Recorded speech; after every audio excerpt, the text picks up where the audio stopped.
వీర జవాన్ మురళీ నాయక్ అంత్యక్రియల్లో పాల్గొన్న మంత్రి నారా లోకేష్ భౌతిక కాయాన్ని సందర్శించి అశ్రు నివాళి.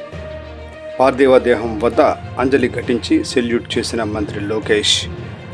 తల్లిదండ్రులను పరామర్శించి ధైర్యం చెప్పిన మంత్రి లోకేష్.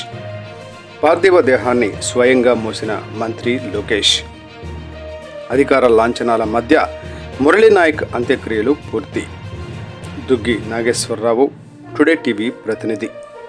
ఆపరేషన్ సింధూర్లో భాగంగా దేశం కోసం ప్రాణాలు అర్పించిన శ్రీ సత్యసాయి జిల్లా గోరంట్ల మండలం కళ్ళి తండాకు చెందిన వీర జవాన్ మురళీ నాయక్ అంత్యక్రియలలో రాష్ట్ర విద్యా ఐటీ శాఖల మంత్రి నారా లోకేష్ ఆదివారం పాల్గొన్నారు. కళ్ళి తండాలోని ఆయన నివాసం వద్ద మురళీ నాయక్ భౌతిక కాయాన్ని సందర్శించి అశ్రు నివాళులు అర్పించారు. మురళీ నాయక్ పార్థివ దేహంపై పుష్పగుచ్చం ఉంచి సెల్యూట్ చేశారు. అనంతరం అగ్నివీర్ మురళీ నాయక్ తల్లిదండ్రులను పరామర్శించి ధైర్యంగా ఉండాలని వారిని ఓదార్చారు. మురళీ నాయక్ స్నేహితులు, బంధువులను పరామర్శించారు. యుద్ధానికి ముందు వీర జవాన్ మురళీ నాయక్ బంధువు, స్నేహితుడు రాజశేఖర్తో జరిపిన వాట్సాప్ చాట్ను మంత్రి పరిశీలించారు.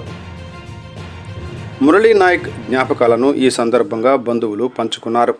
వీర జవాన్ మురళీ నాయక్ జై, భారత్ మాతాకు జై, వందే మాతరం అంటూ ప్రజలు, స్థానికులు పెద్ద ఎత్తున నినాదాలు చేశారు.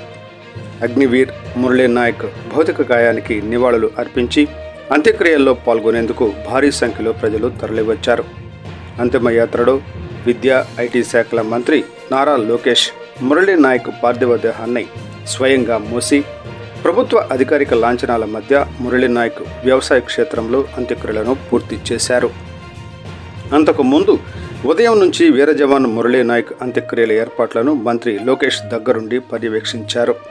అధికారులతో మాట్లాడి ఏర్పాట్లను స్వయంగా పరిశీలించారు. ఈ కార్యక్రమంలో మంత్రులు అనగాని సత్యప్రసాద్, వంగలపూడి అనిత, సవిత, సత్యకుమార్ యాదవ్, ఎంపీ బీకే పార్థసారథి, మాజీ మంత్రులు పల్లె రఘునాథ్ రెడ్డి, కాలవ శ్రీనివాసులు, ఎమ్మెల్యేలు పల్లె సింధూరారెడ్డి, ఎంఎస్ రాజు, జేసీ ప్రభాకర్ రెడ్డి, నాయకులు, ప్రజలు తదితరులు పాల్గొన్నారు.